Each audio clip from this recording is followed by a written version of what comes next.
O Instituto de Defesa do Consumidor pediu que se instale um processo administrativo na Secretaria Nacional do Consumidor. Para quê?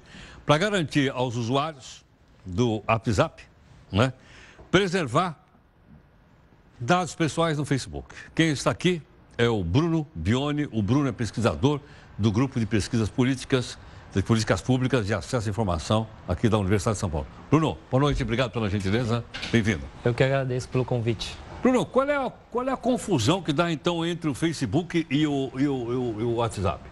Bom, eu acho que essa pergunta é excelente para pelo menos contextualizar o porquê dessa toda a comoção e repercussão dessa nova política de privacidade. O WhatsApp, quando ele foi criado pelos seus fundadores, eles tinham uma lógica, um modelo de negócio diferente daquele que a gente está acostumado a lidar hoje em dia. Por exemplo, Google e Facebook, em que eles coletam os nossos dados da interação do nosso comportamento com a aplicação, formam um perfil nosso, dos nossos gostos, dos nossos hábitos, das nossas predileções e nos direcionam publicidade. No final das contas, eles rentabilizam esse negócio dessa forma. Nossos dados seriam, digamos assim, a moeda de troca. Os fundadores do WhatsApp, eles tinham uma outra perspectiva. Eles diziam e eles vocalizavam esse clichê de que você não seria o produto quando há o anúncio, mas eles apostavam que os usuários poderiam pagar $1, R$1, quando eles baixassem o aplicativo ou anualmente. Então, a lógica comercial era completamente diferente.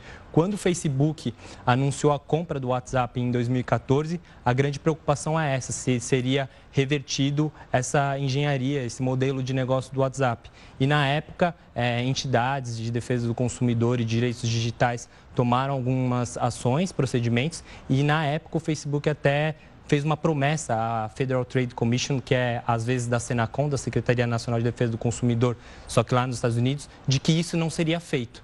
Mas hoje, agora, com um anúncio, há um mês atrás, eles estão dizendo que vão mudar justamente a lógica do modelo de negócio e vão passar a coletar os dados pessoais da nossa interação com o aplicativo, com quem você conversa, por quanto tempo, a sua geolocalização, para formar perfis dos usuários do WhatsApp, cruzar esses dados com toda a família de empresas do Facebook e direcionar publicidade. Agora, deixa eu te perguntar, no que isso pode prejudicar, então, as pessoas que têm o Facebook ou têm o WhatsApp? A questão ela vai muito na linha do que está previsto, por exemplo, no Marco Civil da Internet. É uma lei que garante nossos direitos, digamos assim, online dos cidadãos brasileiros. E tem um artigo em específico que fala que para o compartilhamento dos nossos dados com terceiros deve haver o consentimento informado, expresso e livre do usuário, de cada um dos 100 milhões dos usuários do WhatsApp. E a controvérsia toda gira em torno desse consentimento, desse artigo. Essa polêmica é só no Brasil ou também fora do Brasil? É fora do Brasil também. Por exemplo, na Alemanha já foi proibido esse compartilhamento. O governo alemão proibiu? A Autoridade Garante de Proteção de Dados de lá, que é o órgão regulador. Sim. Na Índia também já está havendo reações nesse sentido. E no Brasil a questão está sendo debatida sob a seguinte perspectiva. Lembra quando foi anunciado, quando você foi notificado de que haveria atualização desses termos de uso da política de privacidade? Sim. Não sei se você lembra, mas primeiro veio uma tela dizendo, ou você aceita ou você vai ter que parar de utilizar o aplicativo.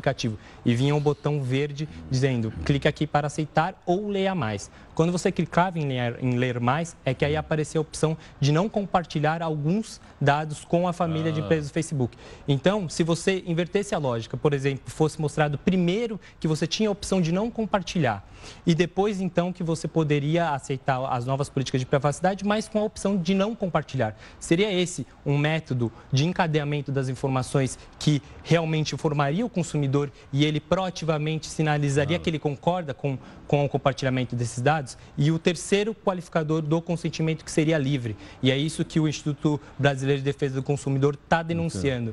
Que quando você optou por não compartilhar os dados, seriam os dados da conta. E se você vai ler a política de privacidade, realmente tem essa dúvida. O que seriam esses dados da conta? Parece, e essa é a dúvida interpretativa, que os dados da conta seria só a sua agenda telefônica e o seu número de telefone. Todos os outros dados da interação com o aplicativo, sua geolocalização, com quem você conversa, com que frequência você conversa, a sua teia relacional, e isso monta um perfil muito detalhado seu, não estaria dentro dessa opção de não compartilhar.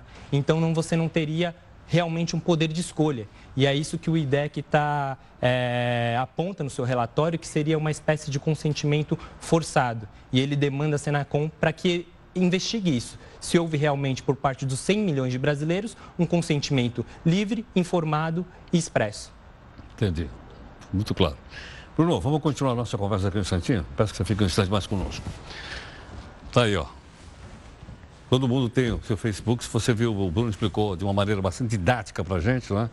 E você vê que coisa curiosa, que os nossos dados pessoais, as nossas preferências pessoais que são colocadas nessas plataformas, elas valem dinheiro, tá? Elas são levadas, então, obviamente, isso é transformado em dinheiro.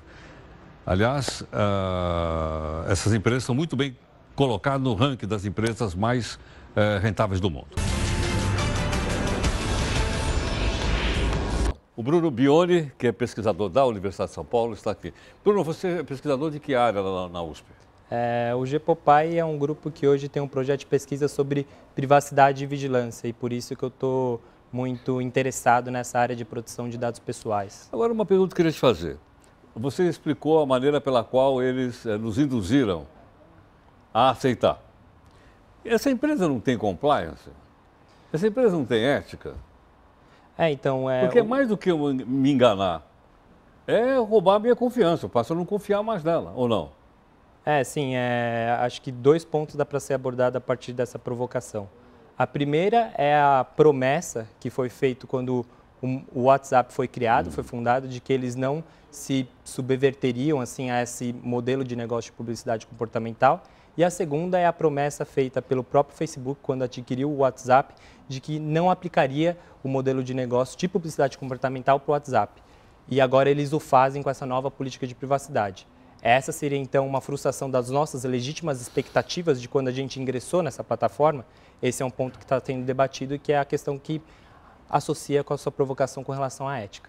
A segunda pergunta é que, já há muito tempo, pesquisadores no que a gente chama de ciência comportamental nos sinaliza nesse sentido, de que você primeiro deve informar os benefícios, nesse caso que você tinha pelo menos a opção de não compartilhar, ainda que restrita alguma parte dos seus dados, para depois alertar para o prejuízo de que se você não aceitasse todo o termo de uso, você não poderia usar a plataforma. Então tem essa idiosincrasias assim traiçoeiras que daria para ser evitada a partir de como você informa o consumidor, o usuário, das opções que ele tem em jogo. Mas, finalizando a sua pergunta, claro. Por que é importante a gente discutir isso do que a gente tem com o Marco Civil da Internet, mas do que a gente pode vir a ter com uma outra legislação, um outro pedaço de lei, que é o que está sendo debatido hoje no Congresso Nacional. Tem 3 projetos de lei. Uma lei geral de proteção de dados pessoais. Sim. E por que essa lei seria importante? Primeiro, porque ela traria um conjunto de normas mais robusto. O Marco Civil não é uma lei geral de proteção de dados pessoais, ele tem apenas algumas normas específicas. E, acima de tudo isso, a gente tem a oportunidade de criar um órgão regulador, um órgão que fiscaliza. Então, você teria justamente um órgão com expertise para fazer auditorias, para fazer o compliance, digamos assim, dessas empresas, para pelo menos ter essa pressão fiscalizatória. E no Brasil a gente não tem isso. Por isso que na Alemanha, a DPA, que é a Agência de Proteção de Dados Pessoais, já se posicionou sobre o tema. Na Índia já tem movimentação nesse sentido. Em outros países, a tendência é que isso vai se repetir. Agora, Bruno, isso realmente é uma coisa, vamos dizer, que precisamos nos preocupar com isso, né? Porque a gente falava muito do Big Brother, né? Mas isso deixou o Big Brother lá do George Orwell, que é o nome de um livro que todo mundo conhece. 1984. Quer dizer, deixou no chinelo, não é isso? Não? Tem uma analogia que é muito feita, que o Big Brother era a figura do grande irmão do Estado. Mas hoje essas empresas teriam os Little Brothers, né? Os pequenos irmãos, porque o poder que elas têm